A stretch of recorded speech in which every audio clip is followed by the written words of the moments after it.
السلام علیکم ویورز، خابرز کی تعبیر میں آج میں آپ کے لیے جو وظیفہ لے کر آئی ہوں وہ ہے حج کے مہینے کا خاص وظیفہ۔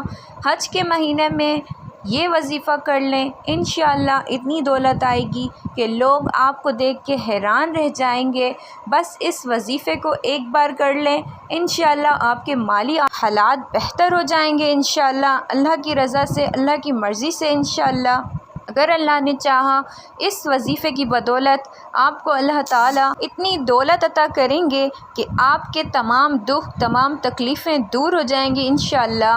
اسلامی مہینے ذوالقعدہ اور ذوالحج جو ہیں، اس میں عبادات جو ہوتی ہیں وہ بہت مقبول ہو جاتی ہیں، میں دعا کی بہت بڑی فضیلت ہو جاتی ہے۔ آپ جو دعا مانگتے ہیں اللہ کے قریب ہو جاتی ہے وہ دعا۔ لیکن ایک بات یاد رکھیں کہ رزق اور دولت کا حلال طریقہ جو ہے وہ حلال کمائی ہے، یہی اصل ذریعہ ہے۔ محنت اور اللہ تعالیٰ پر توکل ہے۔ کوئی بھی پکا وظیفہ دولت والا اس طرح نہیں ہوتا کہ فوراً امیر بنا دے۔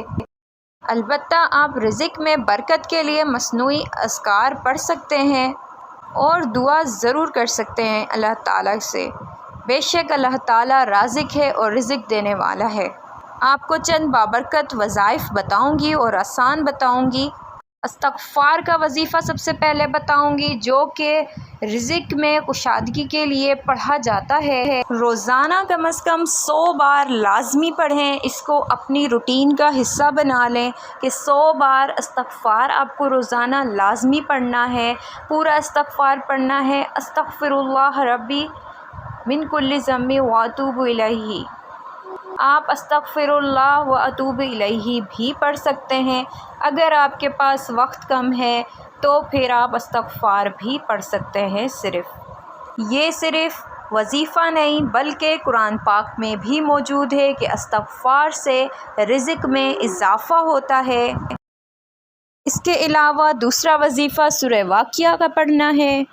ہر رات سورہ واقعہ پڑھیں، اس سے بھی رزق میں برکت ہوتی ہے۔ ہر رات نہیں تو صرف کم از کم جمعرات کی رات لازم پڑھیں۔ سورہ واقعہ پڑھنے کی عادت ڈال دیں، ہر جمعرات کی رات لازمی آپ کو سورہ واقعہ پڑھنی ہے اور اللہ تعالیٰ سے اپنے لیے رزق میں کشادگی کے لیے، برکت کے لیے دعا کرنی ہے۔ تیسری جو دعا میں آپ کو بتاؤں گی